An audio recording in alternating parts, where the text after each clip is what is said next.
বিসমিল্লাহ। পড়ো, আই পড়ো। বেশি দেরি হয়ে গেছে আম্মা। সমস্যা নেই, মুখ ধুয়ে খেতে আয়।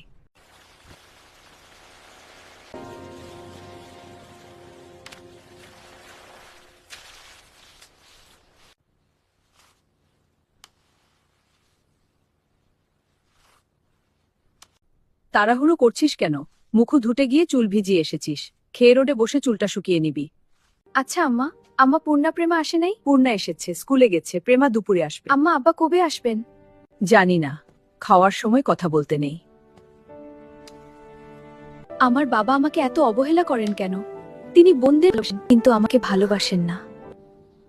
আমি কি তার মেয়ে নই? এটু কি ভাবছিস? তাড়াতাড়ি খেয়ে উঠ।